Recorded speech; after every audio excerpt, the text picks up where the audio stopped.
It was supposed to be a peaceful weekend getaway. I had rented a small cabin just outside the town of Redwood Hollow, surrounded by dense forest and far from any sign of the city. The air was crisp, the trees tall and ancient. I'd been craving solitude, no phone calls, no emails, just me and nature. And for the first few hours, that's exactly what I got. The sun was beginning to dip behind the treetops when I first saw it. I was sitting on the porch, sipping hot coffee, staring out into the woods as the shadows lengthened and the golden light faded. That's when I noticed movement at the edge of the trees, a slight shift, like someone stepping just behind a trunk. I blinked and leaned forward. Nothing. Maybe it was a deer. I went back to my coffee, though my attention kept drifting back to that same spot. There it was again. A shape. It wasn't clear, not solid. Just darker than everything else around it. It stood there, maybe 30 feet from the cabin, motionless. At first, I thought it was a tree stump or maybe a shadow cast by the setting sun. But then it moved. It wasn't walking exactly. It just seemed to glide slightly to the left, like it was repositioning itself. I froze. My heart started pounding. "Hello," I called out, feeling foolish. "Is someone there?" Silence. No wind. No birds. No bugs chirping. Just silence. I stood up, my eyes fixed on the spot. It was gone. I scanned the tree line, nothing. I even walked out a bit, down the front steps and a few feet into the grass. Still nothing. I tried to laugh it off. Maybe it was a shadow. A trick of the light. I hadn't slept well the night before, and my eyes were probably playing games with me. But something didn't feel right. That night I couldn't sleep. I kept thinking about what I saw or thought I saw. I kept convincing myself that it was nothing, that I was overthinking, that the woods were full of strange shapes when the light was low. But deep inside, a small voice whispered that I hadn't imagined it. Around 2 a.m. I got up to get some water.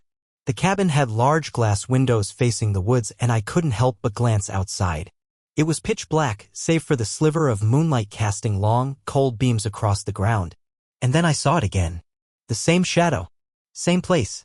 Only this time it was closer. Just beyond the first line of trees. It wasn't moving. It just stood there as if watching. My stomach turned cold. I grabbed the flashlight by the door and clicked it on. The beam shot out, slicing through the dark. But the figure was gone. I didn't sleep the rest of the night. When morning finally came, I told myself I had been half asleep. A dream, maybe? Stress hallucination.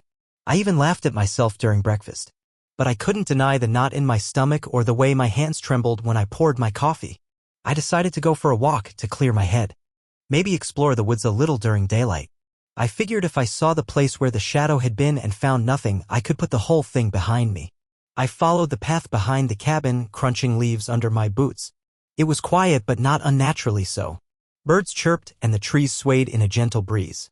The forest was beautiful in the morning light. Still, I couldn't shake the feeling that something had been watching me the night before. When I reached the spot where I thought I saw the shadow, I looked around. There was nothing unusual. Just trees and moss and a few scattered animal tracks. I turned to leave and that's when I noticed something. Carved into the bark of a tree, barely visible under the moss, was a symbol. A circle with a line through it. It didn't look like any normal marking or trail sign. It looked old, worn by time. I brushed the moss off with my sleeve. Around the base of the tree, the earth looked disturbed, like it had been dug up recently. A chill ran down my spine. I looked around again, and for a brief second I saw the shadow at the corner of my eye. When I turned my head fully, it was gone. I stood there for a long time, staring into the woods, heart pounding, unsure if I should go deeper or go back. The rest of the day passed uneventfully, though the unease never truly left me. I tried to distract myself or read a book, made lunch, even took a nap. But behind every moment of stillness was a low hum of tension I couldn't explain. As night approached again, I found myself staring out the window more than usual, watching the forest as if it might move on its own. When darkness finally swallowed the cabin once more, I made sure every door and window was locked. I even drew the curtains, which I had left open the previous night. Still, it felt like something or someone was just beyond the glass, waiting for me to look out again. Around midnight, I heard it. Whispers. At first, I thought it was the wind. The soft rustling of leaves, the creak of trees swaying in the night. But this was different. The sound was faint, like voices carried on a breeze, just on the edge of understanding. I stood still in the center of the cabin, listening, heart pounding in my ears. The whispers grew clearer. They weren't words I could fully make out, but they had rhythm, language. The cadence of human speech without any actual clarity. And there was something else, a familiar tone. I could have sworn I heard my name. Jason, my blood ran cold.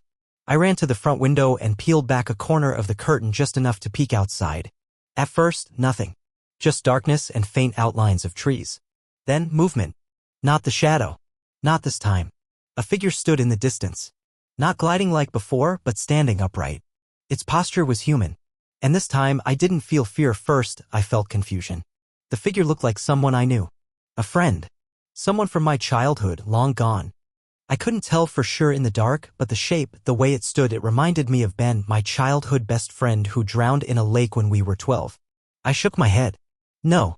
You're tired, I told myself. You're seeing things. But the figure lifted a hand. Not in a threatening way. It waved. Just once. A slow, deliberate wave inviting. The whispering grew louder. Not outside anymore. Now it was inside the cabin, curling through the walls, slipping under the doorframe like smoke. My knees buckled slightly as I backed away from the window. The voice whispered my name again. Jason, come. I clutched my chest, breathing heavily. It felt like a dream, but my senses were sharp. The cold floor beneath my bare feet, the distant crackle of the dying fire in the fireplace, the sour taste of fear in my mouth, it was all real. I grabbed the flashlight again, and this time I stepped outside. The cold hit me immediately. The temperature had dropped drastically, and the woods were unnaturally still. I swept the beam of my flashlight across the clearing, but the figure was gone. The whispering had stopped. I stood there, staring at the spot where the figure had been. My breath came in white puffs. I turned in a slow circle, the flashlight barely cutting through the thick darkness. And then I saw it again. Farther into the woods now. The shadow. It moved between the trees, not fleeing, but waiting, watching. I don't know what compelled me to follow. Maybe curiosity. Maybe the need for answers. Maybe the whisper had planted something in me. Pull I couldn't resist. I stepped off the porch and took a few slow steps toward the trees. Each footfall seemed louder than the last. The trees loomed ahead, black pillars vanishing into the night sky. Jason. The whisper came again. Closer. Inside my head now. The forest opened like a mouth waiting to swallow me whole. I stopped just at the edge of the tree line. My flashlight trembled in my grip. Every rational part of my brain screamed at me to turn around, to go back inside, to call someone, anyone. But no one would come. And deep inside, I already knew something had changed. The woods were calling me, and I was starting to answer. I don't remember exactly when my foot crossed the invisible boundary between the cabin's clearing and the dense forest, but once I stepped forward, there was no turning back. The flashlight beam trembled in my grip as I moved between the trees. The air here was colder, much colder than it should have been for late autumn. Every sound I made echoed unnaturally, my boots crunching leaves and twigs with sharp, almost offensive loudness against the overwhelming silence. The shadow was still ahead of me. It moved with purpose, never in a straight line, weaving between trees, pausing only briefly before drifting forward again. I tried to call out, to ask what it wanted, who it was, but my voice wouldn't rise past a whisper. The forest seemed to absorb sound like a sponge. The farther I went, the stranger everything became. The trees were changing. Not their shapes, those remained familiar, but their arrangement. I could have sworn I passed the same gnarled oak tree with the lightning scar twice. Then 3 times. I marked one tree with a broken twig and circled back to find it again, except now there were 3 trees with the same exact marking. My flashlight began to flicker. I tapped it, cursed under my breath, and kept moving. The forest floor was uneven now, with sudden dips and exposed roots I kept tripping over. My breath came in shallow gasps. Every part of me screamed to go back. But somehow I couldn't. It was like something invisible pulled at my chest, forward, always forward. That's when I started to hear it again. Not whispers this time. Footsteps. They weren't mine. They came from behind, quick and light, like someone running barefoot just a few yards back. I spun around and swept the flashlight through the darkness, nothing. Only trees and shadows and the suffocating silence. I pressed on. The flashlight gave out completely then. One last buzz, then darkness. I stopped. My heart thudded against my ribs. I clicked the flashlight switch over and over, but it was dead. Batteries maybe. Or something else. Something didn't want me to see anymore. The moon provided little help, barely visible through the thick canopy above. I stood there, blind, and slowly let my eyes adjust. The dark wasn't pitch black, but it was close. That's when I noticed something in the silence. Breathing. Not mine. It came from somewhere to my left, low and ragged. Then to my right, short, shallow exhales, like panting. Then behind me. Then in front. All around me. I was surrounded. I couldn't run, I didn't even know which direction to go. I held my breath and waited, my ears straining. Then, everything stopped. Dead silence. I took a shaky step forward, and that's when my foot hit something hard and metallic beneath the leaves. I knelt and brushed away the debris. A piece of rusted chain. It looked like it had been there a long time. Nearby, I saw the edge of something buried wood, dark and rotting.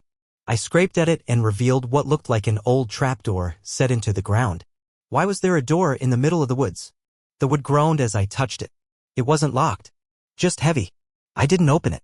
Not yet. Something about it felt wrong. Like whatever was underneath had been sealed for a reason. I stood up, heart racing. The shadow was ahead again.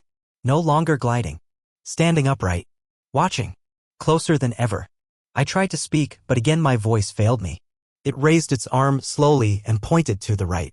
I turned my head in that direction and saw a narrow path I hadn't noticed before. Trees bowed inwards over it like a tunnel. The air seemed thicker there. I turned back to look at the shadow, it was gone. But now there was a new sound. A faint, low hum. Almost musical. Like a lullaby played through static. It came from the path. From deeper within the woods. With shaking legs, I followed. And as I did, the forest behind me seemed to close itself off. Branches shifted. Roots twisted. The way back was gone. The darkness had swallowed me whole. The path was barely wide enough for one person. It twisted and turned, framed by crooked trees that seemed to lean in as I passed. Their branches brushed my shoulders and arms, cold and brittle like fingers. The strange humming continued, faint but constant, as if the woods themselves were singing an eerie, ancient lullaby. I tried to convince myself that this was still a part of the forest, a hidden trail I had overlooked before. But nothing about it felt natural. The temperature dropped further with every step I took. My breath became visible again, each puff floating like a warning. Soon, I began to notice the trees. They weren't just crooked. They were marked. Symbols carved into their trunks, some shallow and fresh, others deep and ancient-looking. Circles with slashes, twisted runes, eye-shapes. A few trees bore crude handprints, dark stains that might have been paint or something else. I tried not to think too hard about it. The hum grew louder as I went deeper. Then, it stopped. Silence. Total and abrupt. I paused, heart thudding. The stillness felt oppressive, like the air was pressing in on me. And then I noticed something else. There were no footprints behind me. I looked back. The path was there, but completely undisturbed. The leaves, the dirt, even the soft patches of moss were unmarked. It was as if I had never walked it. A cold shiver ran down my spine. I turned back and kept walking faster now. I didn't know where I was heading, but I knew I couldn't stop. Then the forest changed again. The trees became sparse, opening into a wide, circular clearing. In the center stood a single, massive tree, twisted and black, with no leaves. Its branches stretched out like claws, reaching into the sky. Beneath it was a stone, flat, wide, covered in moss and symbols. It looked like an altar. I approached slowly, drawn in despite the alarm bells ringing in my head. The closer I got, the more I noticed things. Tattered pieces of cloth tied to branches. Small bones scattered around the altar. Melted wax pooled near the roots of the tree, as if candles had been burned there recently. This place wasn't forgotten. Someone or something had been using it. I crouched to examine the stone surface. The carvings were crude, but one of the symbols stood out. A circle with a line through it. The same one I had seen back near the cabin. Suddenly, the wind picked up, came out of nowhere, whipping through the trees with a howl. The branches above rattled violently, and a strange, choking scent filled the air, smoke and rot and something metallic. Then I heard it again. Not whispers. Voices. They came from the woods around me, dozens of them, murmuring, chanting, crying, laughing. All at once. Layered. Overlapping. It was maddening. I clutched my head and backed away from the altar. That's when I saw them. Figures. Not just one, not just a shadow, but many. They emerged from the trees, silent, faceless silhouettes of human shapes. Some tall, some hunched, all barely visible. They surrounded the clearing, unmoving. Watching. I tried to speak. I couldn't. I tried to run. My legs refused. I was frozen, caught in some kind of unseen force, like gravity had turned to stone around me. Then one of the figures stepped forward. It wasn't the same shadow from before, but there was something familiar about it. It tilted its head, curious. And then, in a voice like wind through dead leaves, it spoke. You followed. I nodded, though I didn't understand why. You heard the call. I wanted to scream that I didn't choose this, that I had been dragged in, tricked. But part of me knew that wasn't true. I had seen the shadow. I had followed it. I had stepped into the woods. You belong now. The wind stopped. The figures vanished like smoke in reverse, sucked back into the dark. The silence returned. I stood alone in the clearing, the black tree looming behind me. And just beyond it, another path had appeared. I knew what it meant. The forest wasn't finished with me. And I had no choice but to go deeper. I don't know how long I stood in that clearing, staring at the narrow path that had opened just beyond the black tree. Maybe minutes. Maybe hours. Time didn't seem to move normally anymore, not in this place. The moon hung above, pale and unmoving, as if the forest had taken control of everything, even time itself. Eventually, my body moved on its own. I stepped onto the new path. This one was different. The air felt thicker, like I was walking underwater. Each breath came with effort. The soil was soft and damp, sucking at my boots. The trees here were silent sentinels, standing close together, blocking most of the moonlight. I felt buried, though I was still above ground. Then I heard it. A rhythmic, dull thud. Like something heavy being dropped again and again from far below. Thud. Thud. Thud. It came from underground. Soon the trees gave way to another clearing, but this one was smaller, tighter, more suffocating. And in the center was something I hadn't expected, a well. Old, crumbling, ringed with moss-covered stones. A weathered rope hung loosely over its rotted beam, ending in a splintered wooden bucket that sat beside it. I approached cautiously. The sound, the thudding, was louder now, clearly coming from within. I looked down into the well. Darkness. No bottom in sight. I listened. Thud. Then, a pause, and then a faint sound that chilled me to my bones. A scream. Not loud. Not panicked. But long and echoing, rising from the deep. It was distant, as if it came from miles beneath the earth. It sounded human. I stepped back, heart racing. Another scream. Then another. Layered now. Dozens of them, overlapping, clawing their way upward. I stumbled away from the well. Then the rope moved. Just a twitch at first, like something pulling on it from below. Then it went taut. The old wood creaked. The beam groaned. And the bucket began to rise. I should have run. But I couldn't look away. The rope spun as the bucket ascended slowly. My breath caught as the edge of it reached the rim of the well. The bucket tipped slightly, and inside was hair. Long, wet, tangled hair. Black strands clung to the edges, slick with something dark. Then a hand, pale and thin, gripped the stone edge. I stumbled backward, falling onto the damp soil. I scrambled to my feet, eyes locked on the well. A figure was pulling itself up, hand over hand. Wet. Shaking. Its limbs were too long, its joints bending wrong. As its face began to rise above the stone, I saw my own eyes staring back at me. Not a reflection. A face, my face, but twisted, gray, and wrong. The thing hissed, then collapsed back into the well like a dropped puppet, vanishing into the black. The screaming stopped. Silence returned. I backed away from the well, panting. The trees around me shifted again. Branches curled inward like claws, and behind me, the path I had come from was gone. There was only one direction left. Behind the well, another path revealed itself, this one lined with strange stone pillars on either side. Each pillar had faces carved into them, twisted, screaming, some with their mouths sewn shut. I didn't want to go forward, but something pulled me. A compulsion deeper than fear. The voices from earlier whispered again, not from around me now, but from inside me. Deeper, they said. It waits beneath. I stepped onto the path. The ground here sloped downward. Each step took me closer to the heart of something I couldn't name. The forest above thinned, the trees giving way to stone. The air turned stale like a long-forgotten tomb. And soon I found what lay at the end of the path, a cave. Its entrance wide and gaping like a mouth frozen in a scream. The wind howled from its depths, carrying with it the smell of earth and old death. I stood there trembling. Behind me, nothing. Ahead, the cave. Inside it, I knew, were answers. But some answers should never be found. The mouth of the cave loomed like a warning carved into the earth itself. Jagged stone teeth framed its opening, and the wind that blew from within sounded almost alive, like a whispering exhale. I hesitated at the edge, my instincts screaming at me to turn back. But there was no turning back anymore. I stepped into the darkness. The cave swallowed me whole. The temperature dropped instantly, and I could see my breath in thick white clouds. The ground beneath my feet was uneven, slick with moisture, and the walls wept slow trails of water that shimmered in the moonlight filtering through the entrance. Soon, that light disappeared completely. I moved carefully, hands brushing the cold stone walls. With no flashlight, I was guided only by touch, sound, and a growing sense of dread. My eyes adjusted slowly. The deeper I went, the more unnatural everything became.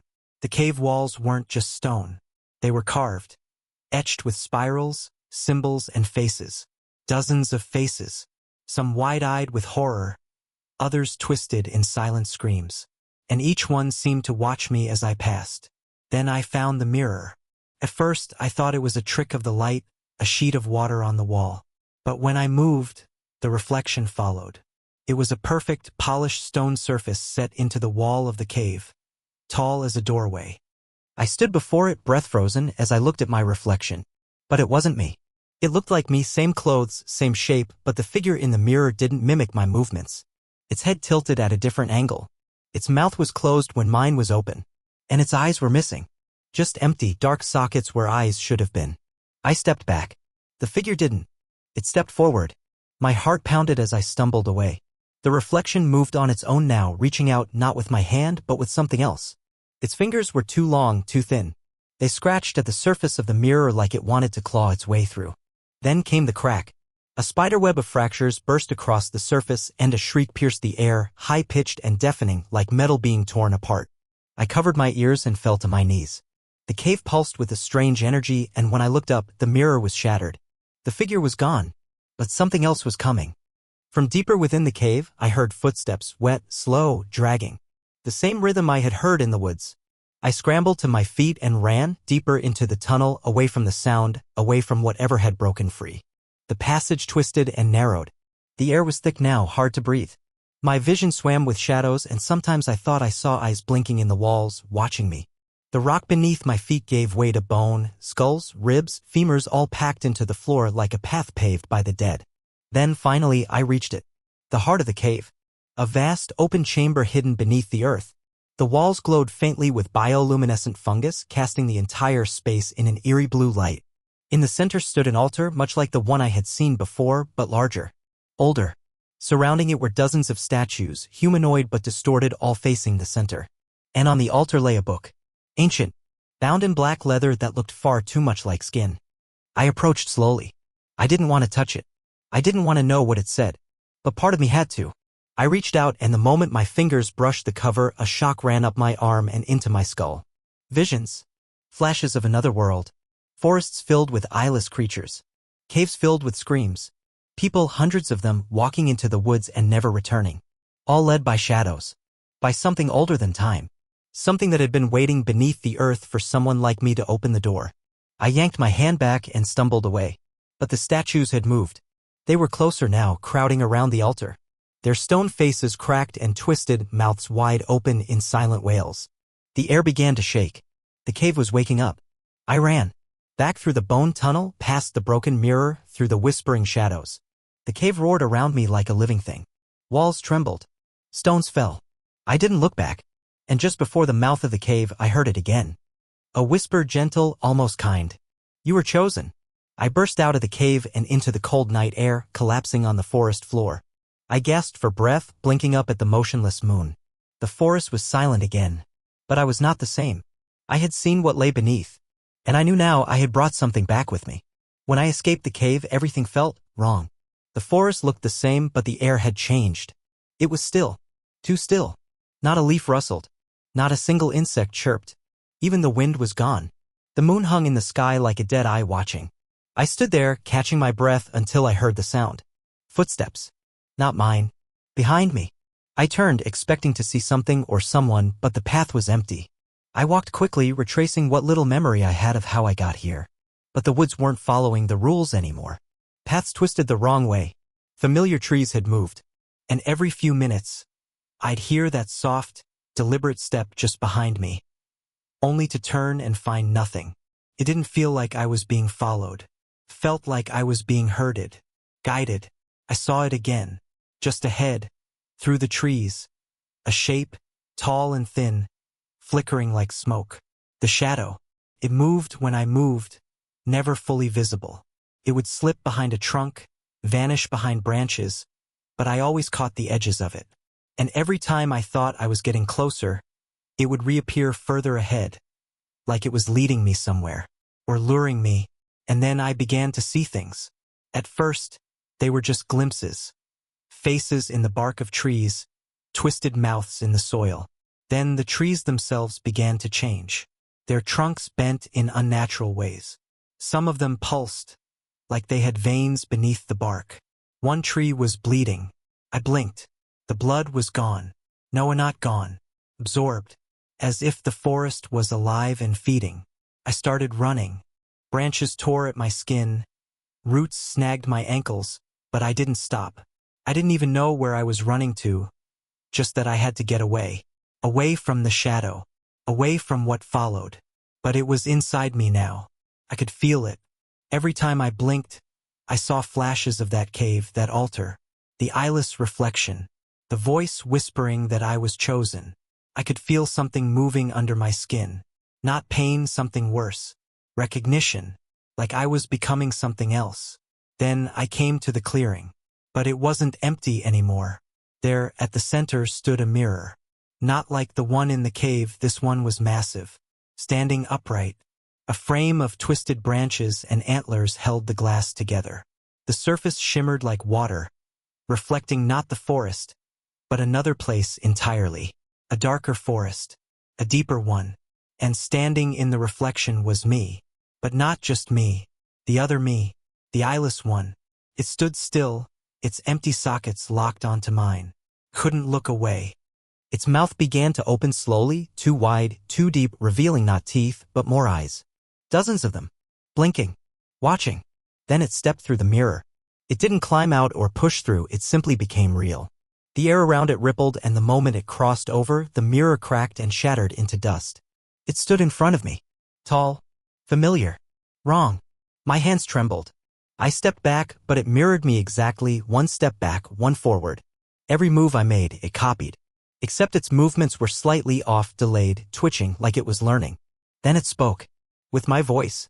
But deeper. Hollow. Why did you follow me? It asked. I couldn't answer. I've been waiting, it said. We've always been one. It reached out. I turned and ran again. This time, the forest didn't fight me. It helped me. The trees bent away. The roots untangled. The path cleared. For the first time, I felt the forest was on my side. Or maybe it wanted me to leave. I broke through the final wall of trees and stumbled out onto pavement. A road. A real road. A car's headlights were coming around the bend. I waved, screamed, fell to my knees in the middle of the street. The driver stopped. An old man, wide-eyed, asking if I was hurt, if I needed help. I nodded. I said yes. But even as he helped me into his truck, I saw the forest behind me close in, like it never wanted to be found again. The shadow was gone, for now. But I knew the truth. I had left the forest, but it hadn't left me. The truck ride was quiet, the old man glancing at me occasionally with concern, but I couldn't bring myself to speak. My mind was still reeling from everything that had happened. The mirror, the shadow, the things I had seen beneath the earth.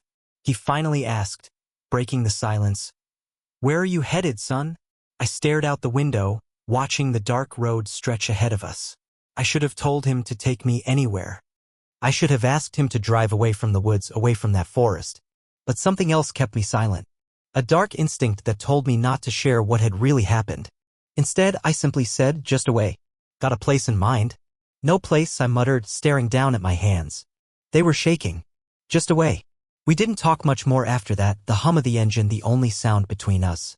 By the time we reached the nearest town, the sky was lightening with the first hints of dawn. The old man dropped me off at a gas station where I stood for a moment, staring at the empty street. The normalcy of it all felt out of place. Too quiet. As if the world had gone on without noticing what had happened. I didn't know what to do next. Should I call someone? Go to the police? Tell them about the cave? About the shadow? Would anyone even believe me? I ran my fingers through my hair, suddenly aware of the deep weariness in my bones. All I wanted was to sleep, but there was something else. Something gnawing at me. A feeling. The forest had followed me. Not just in my memories, but in the deep recesses of my thoughts. It lingered in the back of my mind, like a shadow I couldn't quite shake off. Then I heard it. A whisper. Soft. Subtle. like it was always there. It waits for you. I spun around, but no one was there. I blinked, taking a deep breath. Maybe it was just the stress, the fear. Maybe I was imagining things. But then I noticed it. A shadow moving in the corner of my vision. No, it wasn't in the corner of my eye. It was behind me. I froze, my heart racing. I didn't turn around, but I knew. I could feel it. That same dark presence. It was waiting, and just before I turned to run, I saw the figure again, the figure that looked like me, the reflection from the cave, the thing that had followed me all this time. It stood at the edge of the gas station lot, staring at me from the shadows. I ran, but it didn't matter. No matter where I went, it would always be there, lurking just behind me. I had followed it into the woods. And now, I would never escape it. 18.